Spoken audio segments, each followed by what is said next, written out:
찬양대 정말 잘합니다. 제가 한 200여 교회 강사로 다녀봤는데 제일 잘하는 것 같습니다.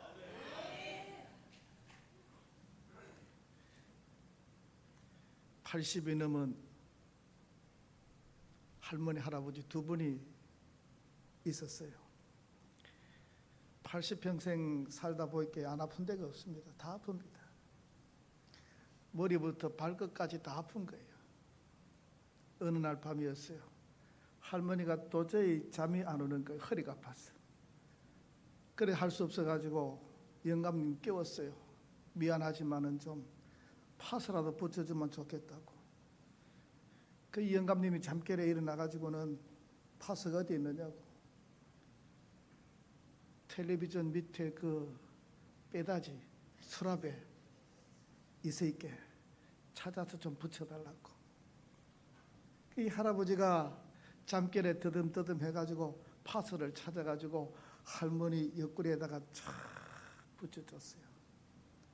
그제서 이 할머니는 깊은 잠을 자게 된 거예요. 아침에 일어나가지고 이불을 깨다 보니까 방바닥에 뭔가 이상한 게 떨어져 있어요. 그래 할머니가 옆구리에 뭘 붙였는가 싶어요. 거울을 딱 보니까 중국집 스티커였어요.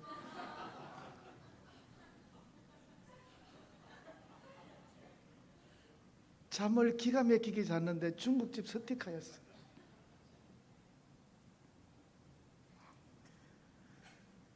성도 여러분, 오늘 복된 성일의 아침입니다. 오늘 주신 말씀 속에서 여러분들의 영육간에 치유함을 받는 복된 역사가 있기를 주의 이름으로 축원합니다. 제가 총회를 여러 가지 하는 가운데에 한 번은 역사위원회라고 있는데 그게 서기를 한 3번을 했어요. 그때였습니다. 여수에 내려가서 손양은 목사님 2-4분의 그 묘소에 사적지 지정을 하는 것 하고, 그분이 이제 사역했던 그 애양원 교회를 사적지로 정하는 그 일을 낮에 하고, 저녁에 이제 여수 은파교회에서 그 기념식을 할 때였습니다. 손양은 목사님 이제 그 기념 사업회.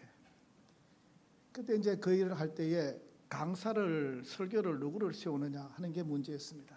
찾아보니까 딱 맞는 분이 계셨어요. 누구였는가 하게 영등포 교회 원로 목사님이신 방지일 목사님이 딱 맞는 분이었어요. 알고 보니까 이 방지일 목사님이 당시에 100세인데 손양은 목사님하고는 친구였어요. 그게 딱 맞는 거예요.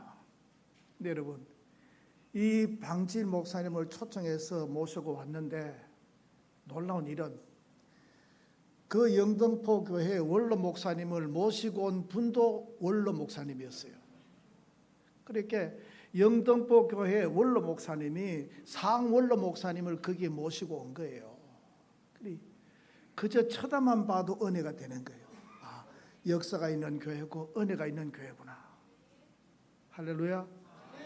우리 남신교회가 한강이남에서 원로 목사님이 또 원로 목사님을 모시고 오는 그런 놀라운, 그런 아름다운 일이 있기를 주의 이름으로 축원합니다. 저는 오늘 여러분들에게 갈렙이라고 하는 사람에 대해서 말씀을 드리려고 합니다. 갈렙, 멋진 사람입니다. 성경에는 수만 명의 사람들이 나오는데 이 갈렙만큼 매력적인 사람이 별로 없어요. 정말 매력적인 사람입니다. 왜 이 갈렙이 그런 사람인지 우리가 이 시간 한번 알아보려고 합니다. 갈렙, 그는 여호수아와 함께 가데스 바네에서 가나안 땅을 정탐할 때 그 이름이 등장합니다. 그러다가 긴 시간 동안 그의 이름이 성경에 나오지 않습니다. 그러다가 그는 여호수아가 가나안 땅을 분배할 때에 다시 그 이름이 등장하는 것을 볼 수가 있습니다. 자, 이 갈렙 왜 이렇게 매력적이고 왜 이렇게 존경받을 만한 그런 사람이냐? 첫 번째입니다. 자기 분수를 알고 자리를 잘 지키는 그런 사람이었기 때문에 그렇습니다. 여러분, 여호수아하고 이 갈렙은 막역한 관계입니다. 그들의 그 관계는 두터운 관계인 거예요. 얄팍한 관계가 아니에요. 그런데 그는 그 여호수아를 의지하지 아니했어요. 자신의 그 친분을 자랑하지 아니했어요. 그 관계를 통하여서 뭔가를 얻으려고 하지 아니했어요. 여러분, 조선시대 중계로 내려가면은 정약용이라고 하는 사람이 있습니다. 이 사람이 목민심서라고 하는 그 책을 썼는데 거기에 보면은 그 중에 이런 글이 있습니다. 사람은 태어나서 서울에 살아야 하는데 서울에 살 형편이 되지 않으면 가급적 서울 가까운 안산 근처까지는 살아야 한다. 그런 그 글이 있어요. 이게 뭔 얘기냐면은 이 정보가 거기에 살아야만이 빠른 거예요. 그리고 권력 있는 사람들과의 관계를 맺을 수가 있는 게 그 정도가 되는 거예요. 요즘에는 인터넷이 발달해 갖고 뭐 미국에 이런 일도 금방 알 수가 있잖아요. 근데 옛날에는 그런 게 어디에 있어요? 사람이 다 전달해야 되니까 정보가 늦는 거예요. 그리고 사람은 가급적이면은 한양 도성 가까운 곳에 살아야 한다 이 얘기인 거예요. 여러분, 사람이란 그래요. 이 권력 지향적인 거예요. 권력을 잡고 싶어하고 권력 있는 사람과 가까이 하려고 하고 또 그런 사람을 알게 되면은 그들먹거리는 게 우리 모든 사람들의 심리인 거예요. 대통령과 식사 한번 하면 얼마나 자랑하는지 모릅니다. 이 교회에서도 그렇잖아요. 담임 목사님하고 좀 친근한 어떤 그 관계가 되면은 또 그걸 내세워 갖고 자랑합니다. 어느 교회에 갔더니만은 그 목사님이 서울의 유명한 목사님하고 아주 가까웠던 모양이에요. 목양실에 가니까 도배를 해놨어요. 도배를 여기서부터 저기까지 같이 이스라엘 간 거며 같이 밥 먹은 거며 사진 온데 도배를 해놨어요. 아이고, 나도 도배를 할 것 같으면 방 한 여러 개 필요할 건데 참았어요. 여러분, 이 갈렙은 모세나 여호수아의 그 친분 관계를 자랑하지 아니했어요.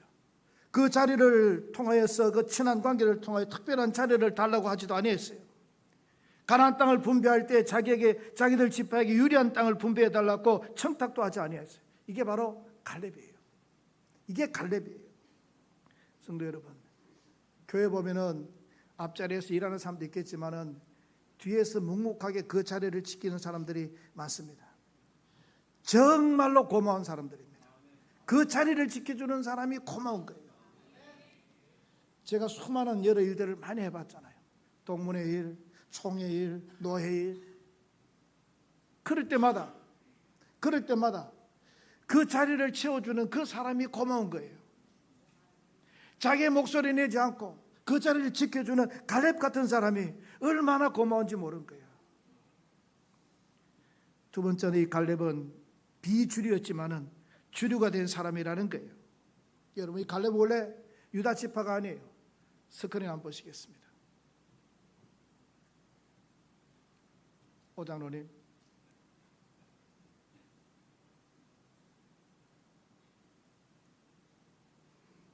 오케이.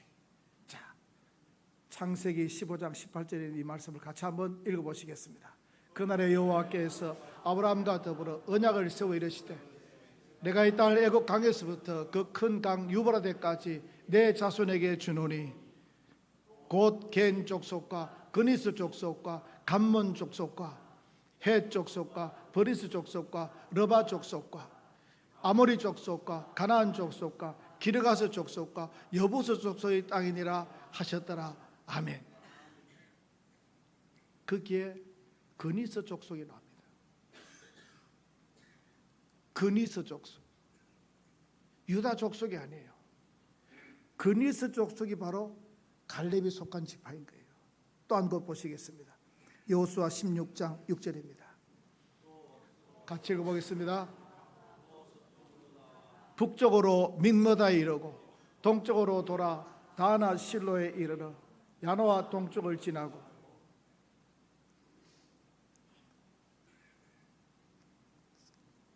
말씀이 잘못 전달된 것 같아요. 제가 읽어드릴게요. 그때에 유다 자손이 길갈에 있는 여호수아에게 나오고 그니스 사람 여분의 아들 갈렙이 여호수아에게 말하되 여호와께서 가데스 바네에서 나와 당신에게 대하여 하나님의 사람 모세에게 이르신 이 일을 당신이 아시는 바라 그랬습니다.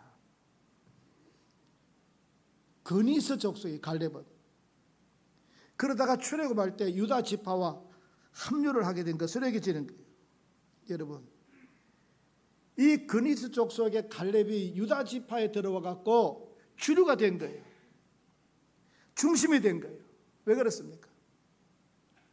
이 유다 지파를 대표해서 이 갈렙이 정탐꾼으로 선발이 되었기 때문입니다. 유대인들은 혈통을 중시합니다. 자기의 자리를 잘 내어주지 않으려고 합니다. 그런데 여러분, 갈렙이 유다 지파에 들어갔고 중심 인물이 되었습니다. 여러분, 우리가 살다 보면은 주류 비주류가 있는데 비주류는 항상 비주류더라고요. 학교 다닐 때 비주류였던 친구는 있잖아요. 목회도 비주류 스타일로 하더라고요. 비주류의 특징이 뭐냐? 항상 컴플렉스가 있어요. 생각이 부정적이에요. 근데 이 갈렙은 그런 걸 찾아볼 수가 없습니다. 비주류였지만은 주류에 들어와서 중심인물이 되는 것은 쉬운 일이 아닌 거예요. 비결이 있습니다. 스크린 한번 보시겠습니다. 여호수아 14장 14절입니다. 같이 읽어보겠습니다. 이는 요셉의 자손이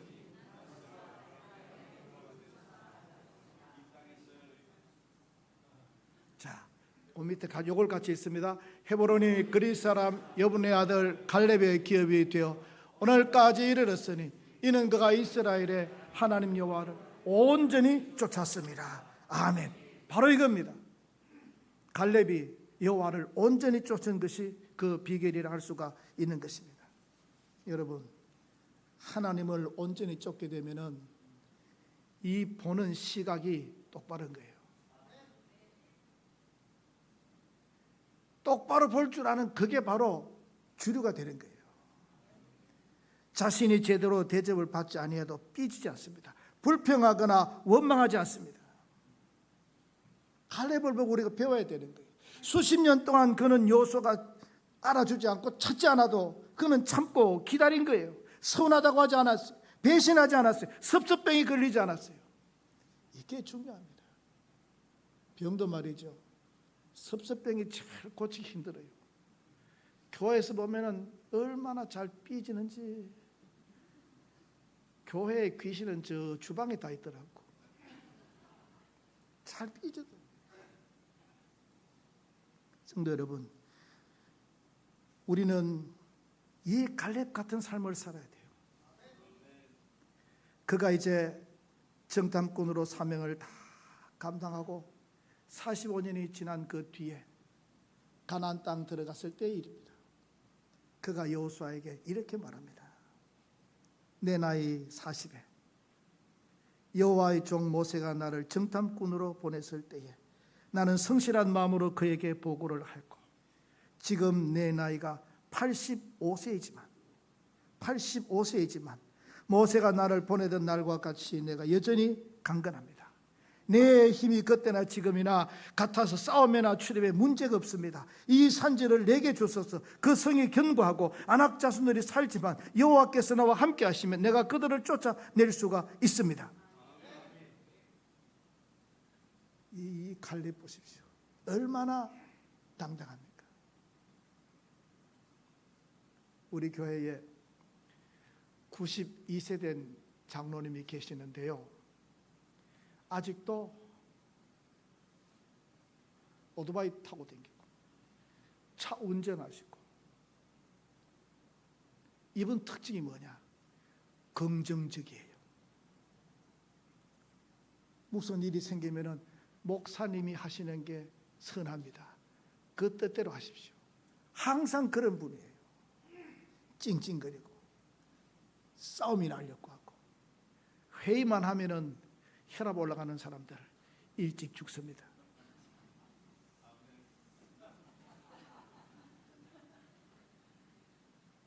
자신의 자리를 묵묵하게 지키는 갈렙 같은 사람, 이 사람이 교회에 정말로 중요한 사람인 거예요. 간곡히 부탁을 드립니다. 앞에 있는 우리 장로님들, 권사님들, 갈렙 같은 삶을 살아야 되는 거예요. 이 지도자들은 그 자리를 지켜주는 게 중요하고 두 번째는 지갑을 잘 열어야 돼요.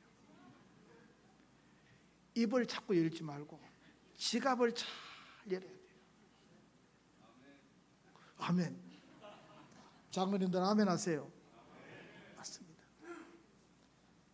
그 다음에는 원불교 교인이 되면 절대 안 됩니다.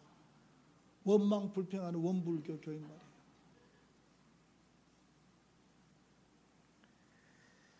세 번째 갈렙은 여호수아의 관계를 45년이 지나도록 그 관계를 지킨 사람이라는 게 중요합니다. 여러분, 이게 바로 의리입니다. 의리. 이 의리라고 하는 것은 신앙과도 연결이 됩니다. 의리가 없는 사람은 믿음도 없고 믿음이 없는 사람은 의리도 없습니다. 중요합니다.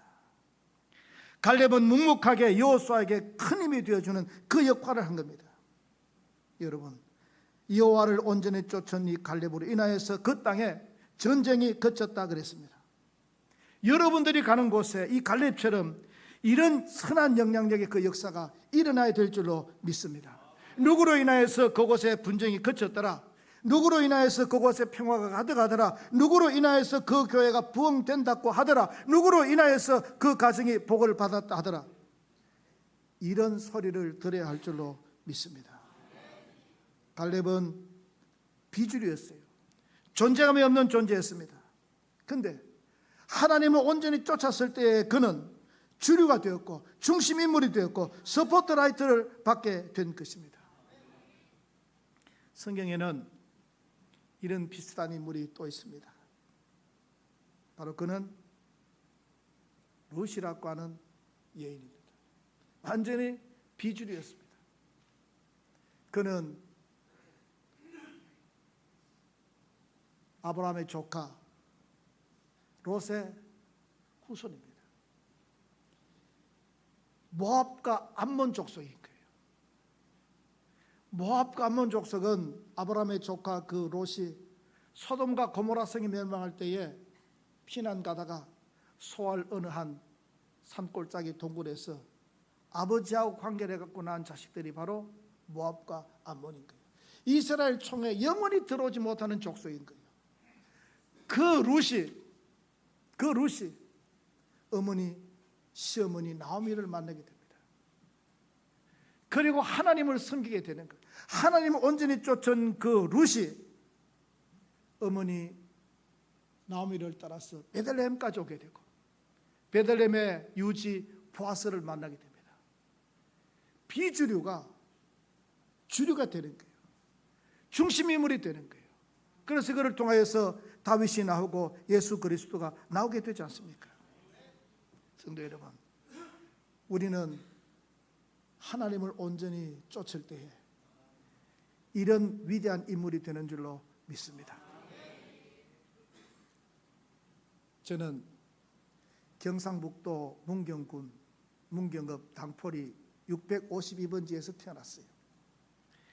앞을 봐도 산, 뒤를 봐도 산, 옆을 봐도 산, 꽉 막혀있는 골짜기에서 태어났어요. 출세했어요. 하나님 잘 섬겨가지고 출세했어요. 총회장 빼고는 다 해봤어요. 우리 정조 할아버지가 절의 중이었어요. 중된 그 후손이 목사가 되려고 하니까 이 사탄이 역사를 하는데, 여러분 그게 쉬운 일인 줄 아세요? 경상도 말로 이 집구석이 들었다 놨다 하는데 정말로 힘들었습니다.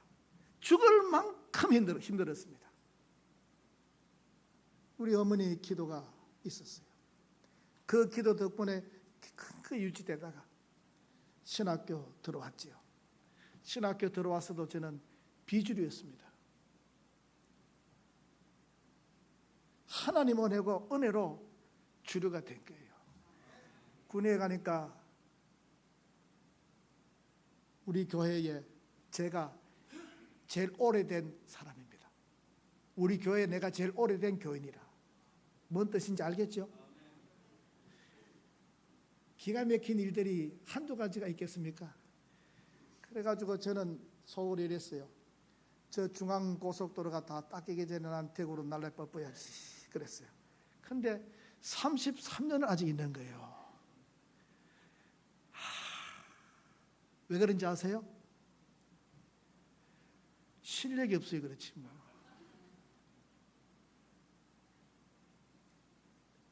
근데 여러분, 하나님이 그렇게 이 군위에서 그 사역을 하도록 하셨지만은 노회에서는 노회장까지 다 해봤죠. 총회에서는 부장까지 해봤죠. 임원도 해봤죠. 근데 하나님께 감사할 것밖에 없더라고요. 하나님께서는 비주류 인생을 주류로 만들어 주시는 그런 분인 거예요. 여러분들이 갈렙처럼 하나님을 온전히 쫓기만 하면은 세계가 주목받는 그런 사람으로, 스포트라이트를 받는 그런 사람으로, 그런 가정으로, 그런 여러분들의 자녀들로 만들어 주시는 줄로 믿습니다. 기도하겠습니다. 하나님 아버지, 은혜의 말씀 주셔서 감사드립니다. 우리 모두가 다 갈렙 같기를 원합니다. 우리는 비주류 인생이었습니다. 그러나 주님께서 함께 하시면은 주류가 되는 줄로 믿습니다. 역사하여 주시옵소서. 예수님 이름으로 기도하옵나이다. 아멘.